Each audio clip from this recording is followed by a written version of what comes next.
कभी सोचा है कि एक ऐसा साम्राज्य भी हो सकता है जिसकी कहानी किताबों में नहीं बल्कि धातु की चादरों और सोने के सिक्कों पर लिखी गई हो? मध्य भारत के इतिहास में एक ऐसी ही कहानी छिपी हुई है। आज हम और आप मिलकर शरभपुरिय राजवंश की इसी भूली बिसरी दुनिया को फिर से खोजने निकले हैं। तो सवाल ये उठता है कि अगर किसी सभ्यता के पास अपना लिखा हुआ इतिहास ना हो तो उनकी कहानी हम तक पहुंचती कैसे है? आखिर कैसे जानते हैं हम उनके बारे में? इसका जवाब वाकई हैरान करने वाला है। इस राजवंश की कहानी हमें किसी इतिहासकार के कलम से नहीं बल्कि तांबे की प्लेटों और सोने के सिक्कों पर छोड़े गए सुरागों से मिलती है। तो चलिए इस भूले हुए राजवंश की परतों को एक एक करके खोलते हैं। आखिर ये शरभपुरिया थे कौन, कहाँ से आए थे और कैसे उन्होंने इतिहास में अपनी एक अलग जगह बनाई? कहानी शुरू होती है उनके उदय से। तो सबसे पहले इनसे मिलते हैं। ये थे शरभपुरिया। इन्होंने 5वीं शताब्दी के आखिर में आज के छत्तीसगढ़ और ओडिशा के बड़े हिस्से पर शासन किया। इनकी राजधानी थी शरभपुर और ये भगवान विष्णु के इतने बड़े भक्त थे कि खुद को परम भागवत कहते थे। और यहीं से कहानी असली में दिलचस्प हो जाती है। देखिए, इस राजवंश के बारे में हमारी जो भी समझ है वो किसी किताब पर नहीं बल्कि पुरातात्विक सबूतों पर टिकी है। हर सिक्का, हर तांबे की प्लेट मानो किसी बड़ी पहेली का एक छोटा सा टुकड़ा हो जिसे जोड़कर हम उनकी कहानी बना रहे हैं। हर बड़े साम्राज्य की एक शुरुआत होती है और शरभपुरियों की शुरुआत भी काफी साधारण थी।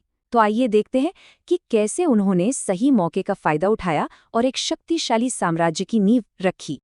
कहानी कुछ यूं है। शरभपुरिये शुरू में मध्य भारत की एक बहुत बड़ी ताकत वाकाटक साम्राज्य के सामंत हुआ करते थे।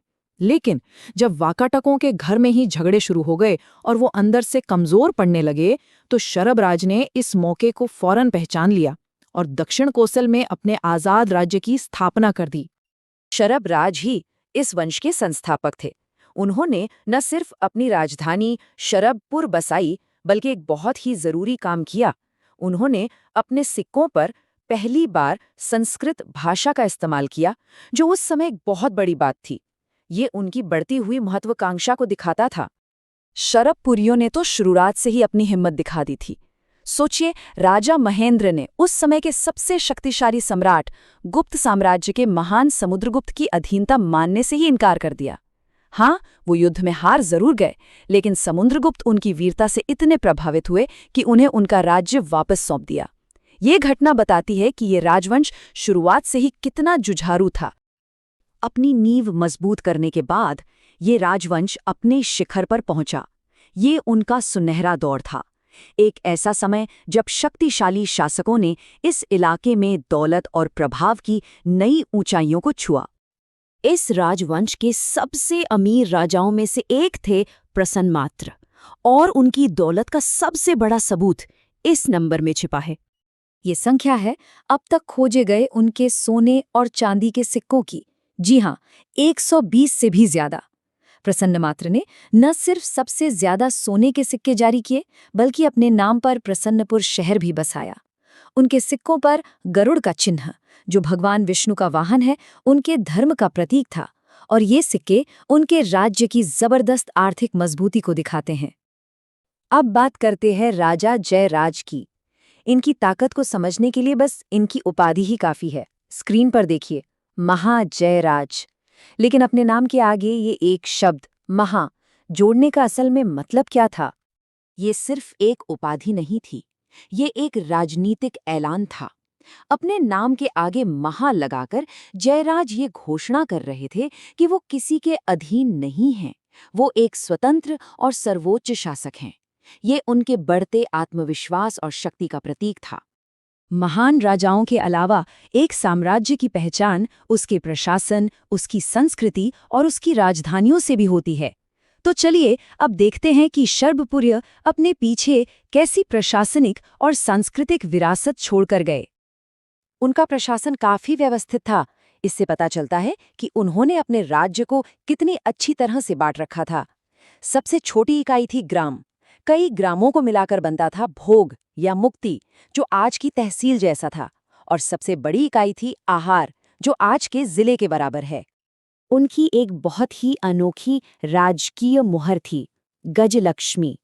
ये चिन्ह, जिसमें देवी लक्ष्मी को 2 हाथी अभिषेक करते हुए दिखाए जाते हैं, उनके सिक्कों और सरकारी ताम्रपत्रों पर मिलता है। ये समृद्धि और दैवीय कृपा का प्रतीक माना जाता था। समय के साथ इस राज्य का शक्ति केंद्र भी बदला। शुरुआती राजाओं ने तो शरभपुर से ही शासन किया, लेकिन राजा सुदेवराज के समय श्रीपुर यानी आज का सिरपुर का महत्व बढ़ने लगा, और उनके बाद के राजाओं ने तो श्रीपुर को ही अपनी स्थायी राजधानी बना लिया। हर उदय का एक अस्त भी होता है। अब हम इस राजवंश की कहानी के आखिरी अध्याय पर पहुंचते हैं, जहां अंदरूनी बदलाव और बाहरी खतरे मिलकर उनके पतन की कहानी लिखते हैं। राजा सुदेवराज के शासनकाल में सबसे ज्यादा यानी 8 ताम्रपत्र अनुदान जारी हुए, जो उनकी शक्ति को दिखाता है। लेकिन इसी दौरान उनके भाई प्रवरराज ने एक बड़ा कदम उठाया। उन्होंने राजधानी को हमेशा के लिए श्रीपुर में स्थानांतरित कर दिया, जिससे सत्ता का केंद्र पूरी तरह से बदल गया। जब शरभपुरीय राजवंश अंदरूनी बदलावों और उत्तराधिकार के मामलों से जूझ रहा था, ठीक उसी समय एक नई शक्ति पांडुवंशी उन्हें चुनौती देने के लिए उभर रही थी। शक्ति का संतुलन अब धीरे धीरे बदल रहा था। और आखिरकार इस राजवंश के अंतिम शासक व्याघ्रराज पांडुवंशियों के बढ़ते हमले को रोक नहीं पाए। उनके साथ ही शरभपुरीय राजवंश का शासन समाप्त हो गया और दक्षिण कोसल पर पांडुवंशियों का अधिकार हो गया। तो शरभपुरीय राजवंश का अंत तो हो गया, लेकिन उनकी कहानी खत्म नहीं हुई। हर सिक्का, हर ताम्रपत्र जो आज हमें मिलता है, वो हमें याद दिलाता है कि इतिहास सिर्फ किताबों में नहीं लिखा जाता, कभी-कभी ये धातु पर हमेशा के लिए अंकित हो जाता है।